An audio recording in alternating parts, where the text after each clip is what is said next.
some 1000 this is, just to give it a keep for the last coat.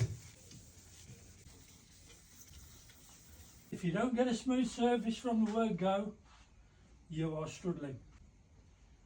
It's all in the preparation. Prep with this one took me just over a week, I think, to get it all prepped and primed. 2 coats of primer. The pain's worth it in the end.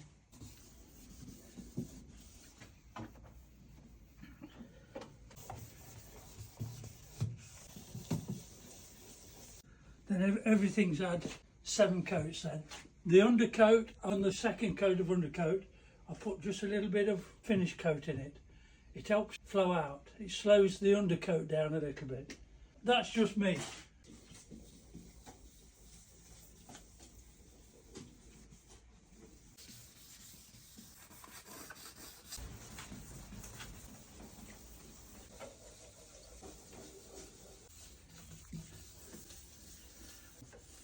I've done 2 narrowboats now, and the first time I used the roller.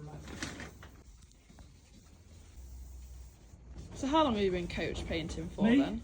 Since I was 15. I'm Many 73 years. now. We used to use Mason's was the main paint when I was painting professionally back in the 60s, 70s. But we used to use Tecoloid. Then was the creme de la creme of paint. That was unbelievable, that was.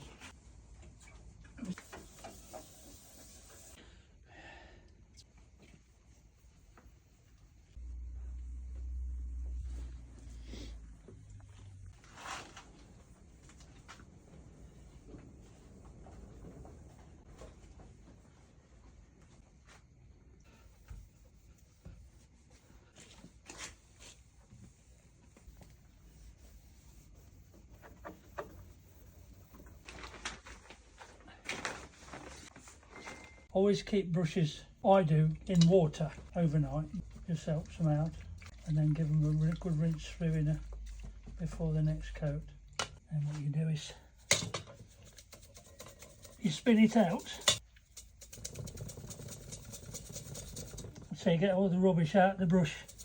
There we go, that's 1. 2.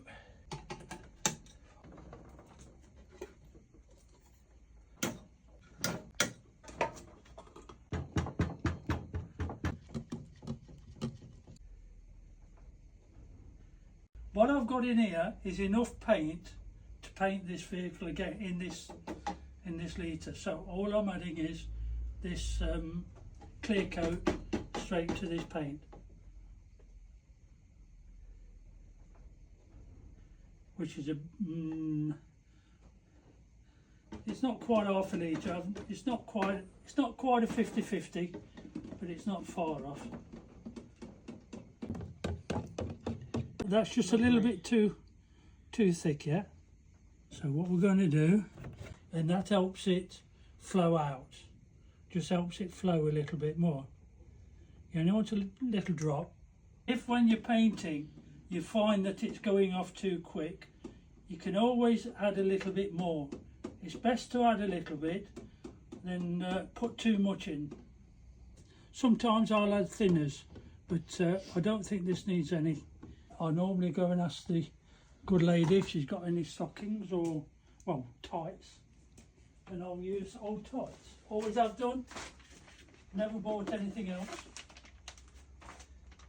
Just make sure there's no ladders or holes in them.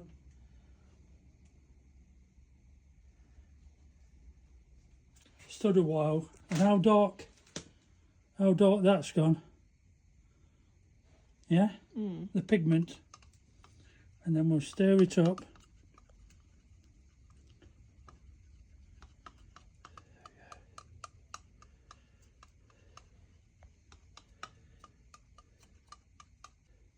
See, that is roughly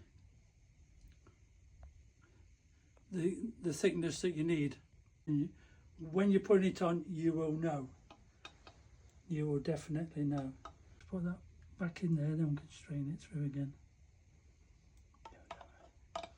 You can use that at a later date.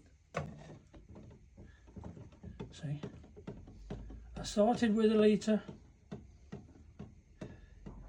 and I've still got a litre.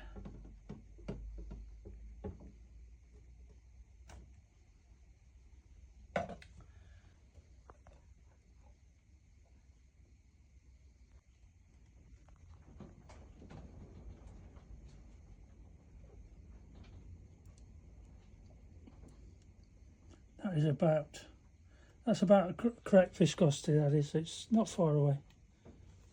I don't want any thinners in it, let's put it like that. White overalls on, because you don't get any lint coming off. Right, here we go. One tacky pad will do a job. Go over just to get all the bits off. And always try and do a panel beyond yourself. When you come to do your other panel, you're not stirring the dust up, sort of thing. What you have to do is work out a way round. All cars are different. You have a different start point on most vehicles that you do. The start point on this is the bonnet, the bulkhead, and you work round from there. Right, here we go. You don't want too much on your brush because it spreads pretty well. Go round your edges for a start, put it round your edges. When you're putting your final coat on, you'll feel how smooth it is compared if you was starting from fresh.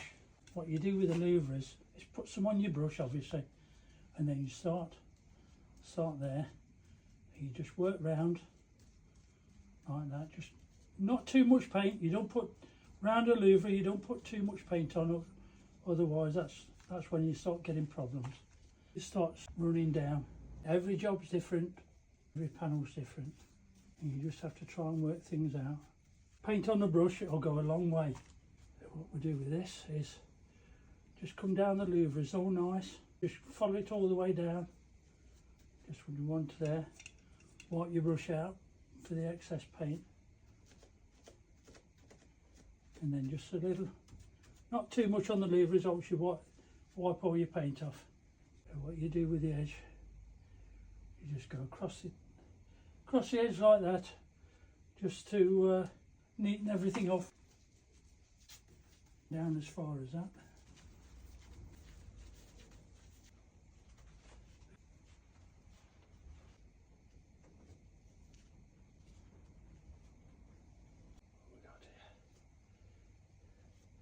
You overlap your brushes by about halfway, just so you don't, it's what we call a ladder in the trade.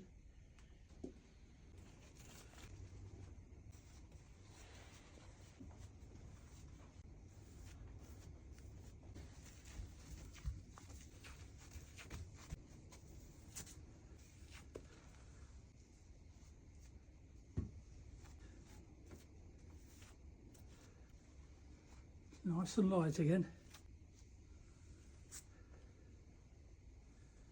You don't normally use new brushes on finish, but this is absolutely brilliant brush. It really is.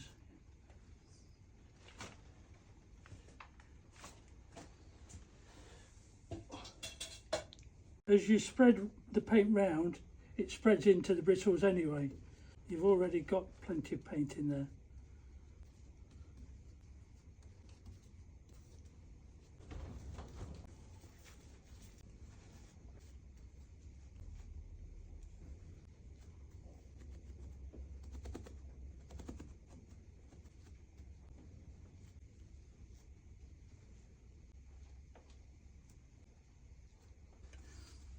Let the brush do the work.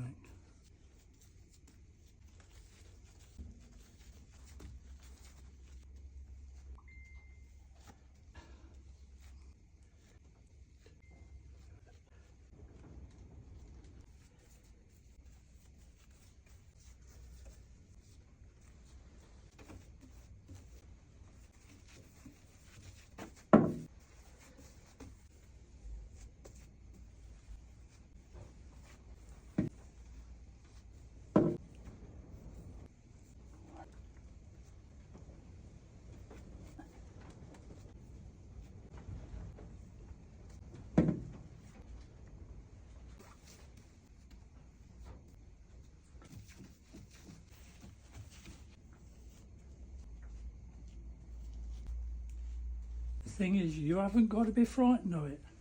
I remember doing a lorry once and I had a crowd of guys watching me, and he says, "Why are you being so rough?" I said, "Why not?" He said, "Well, you're supposed to be gentle." I said, No.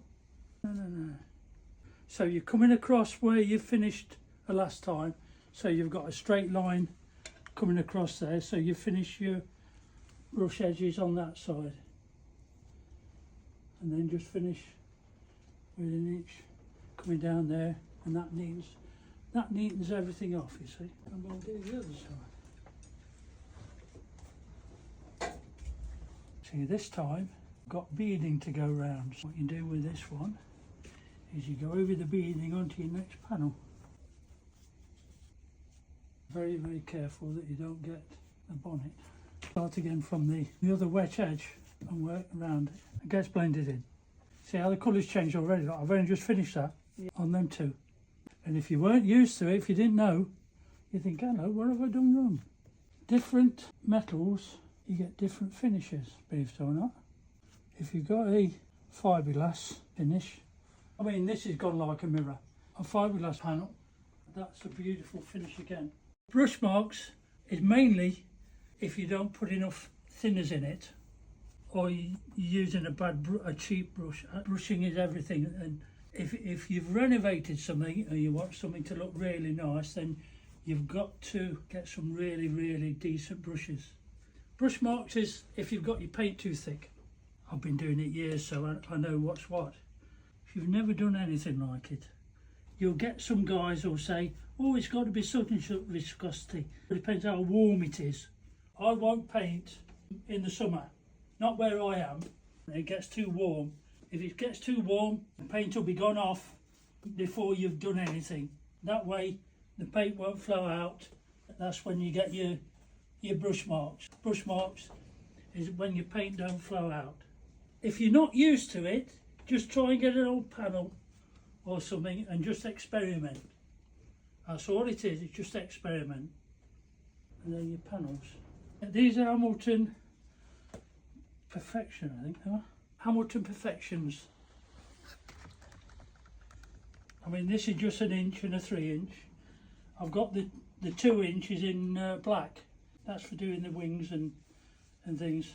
The first time I've used them, I normally use Purdy's. I've got some really old brushes, but I thought, no, I'll give these a go, see what these are like. They're absolutely brilliant, really are. The bristles aren't too long. It's what I've said before, you don't want a long bristle for finishing. Normally have a long bristle for undercoating and priming. Because normally a long bristle on gloss, it drags. That's also when you can get brush marks, when it's dragging. Whereas, you know, a professional painter or a painter, you tend to use a short bristle that's been well used for finishing. These are absolutely brilliant, love these. You either like a brush or you don't. It's like a spray gun. You get on with it or you don't. And then what you do with this, all the way round, just twist it round on your fingers, so you got a nice smooth finish. Finishes the edges off. Finish the painting edges. You'll start down with this one. You'll start down here with this little panel here, and just run your brush down it. I know we've got the sealing strip down here like that. I'll sort that out later. But you let the brush do the work. Put enough on, not too much. You don't put too much on. Like I said, it spreads pretty well. So and down here you can just do it with the inch, and then just run up there like that. Start on the edge, around there. What you have to do is work out what you can actually do. So go across the top. On this one, I normally come up to the this bracket here and put some round the edge, plenty round the edge, and the same with this one. Every job is different. It all depends what it is. You just have to work out which way to go. One good thing with this one is I haven't got a roof to do. So you just, all you need to do is put not too much on your brush, but just nice and steady, and just go round there and let the brush do the work.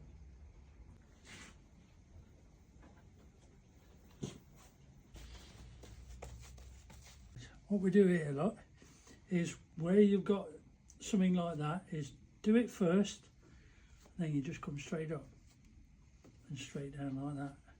That way you've done everything and everything is nice and neat. That down there, and then you've got everything. And then you've not missed anything. Nice and gentle, not too, not heavy. I mean, you can get oval brushes, sort of clever as what they used to be. Finish there and go down to that one. And the same with that one. Run across there like that.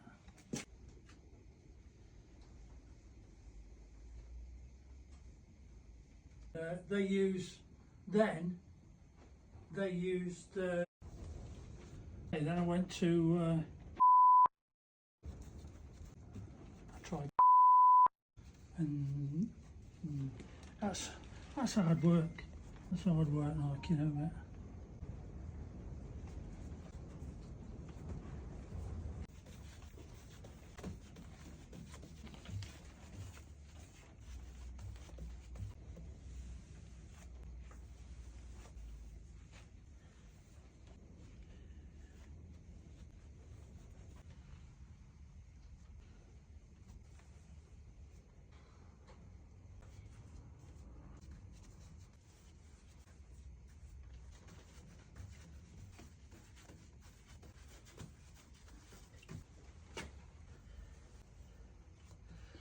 When you got a big-ish panel like this one, you ain't got to muck about. Well, because the edge will start going off. If it's too warm, that edge will be going off anyway.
Out in the daylight, first time.